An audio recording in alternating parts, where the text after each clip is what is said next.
अस्सलाम वालेकुम।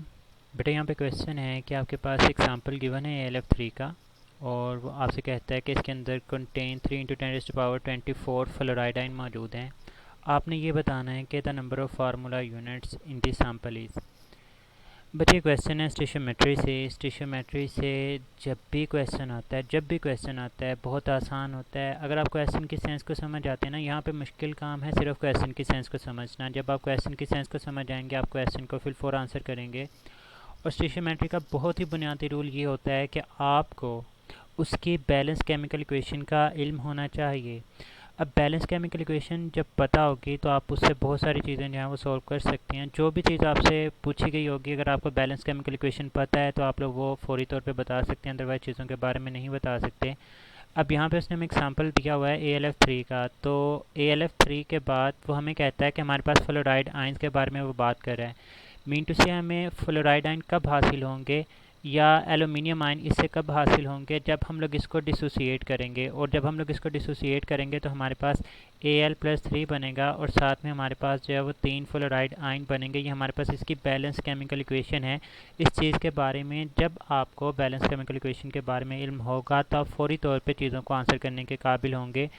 अब हम लोग उन चीज़ों की तरफ चलते हैं कि बैलेंस केमिकल इक्वेशन के बारे में हमें पता लग गया। अब जो क्वेश्चन के अंदर दो चीज़ें हमें गिवन होंगी, हमने उन दोनों चीज़ों को कंपैरिजन के अंदर लेकर आना है। अब एक तरफ वो आपसे कह रहा है कि AlF3 है और दूसरी तरफ आपके पास हैं फ्लोराइड आइंस। अब क्वेश्चन के मुताबिक देखें, कहता है कि a sample of AlF3 contains 3 × 10⁻24 fluoride आइन। आपके पास ये कंसनट्रेशन गिवन है और वो आपसे पूछ रहा है the number of formula units. वो आपसे AlF3 के फार्मूला यूनिट्स पूछ रहा है। बच्चे फार्मूला यूनिट्स होते क्या हैं याद रखिएगा। फार्मूला यूनिट जो टर्म है ना, हम लोग आयनिक कंपाउंड के लिए इस्तेमाल करते हैं। आप लोगों ने पढ़ा हुआ है कि आयनिक कंपाउंड इंडिविजुअली एग्जिस्ट नहीं कर सकते। मीन टू से वो इंडिपेंडेंटली एग्जिस्ट करने के काबिल नहीं होते। जो चीज़ इंडिपेंडेंटली एग्जिस्ट ना करे उसको हम लोग मॉलिक्यूल भी नहीं बोल सकते। जब मॉलिक्यूल नहीं बोलेंगे तो उसका ना मॉलिक्यूलर मैस भी नहीं होगा। तो ये भी याद रखिएगा, आयनिक कंपाउंड का कभी भी मोलेकुलर मैस नहीं होता। तो यहाँ पे आपसे वो पूछ रहा है कि फार्मूला यूनिट्स के AlF3 की अमाउंट आपने बेसिकली बतानी है कि कितनी होती है। तो आप लोग इसको फौरी तौर पे आंसर करने के काबिल हो सकते हैं अगर हम लोग इसको बैलेंस केमिकल इक्वेशन से कंपैरिजन के अंदर लेकर आते हैं।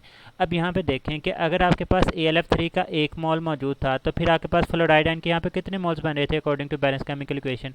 तो आपके पास यहाँ पे 3 मोल्स ऑफ फ्लोराइड आयन जो थे वो बन रहे थे। अब वो आपको क्वेश्चन कर रहा है कि भाई अगर आपके पास 3 × 10⁻24 फ्लोराइड आयन हैं तो हमें ये बता दें कितने होंगे।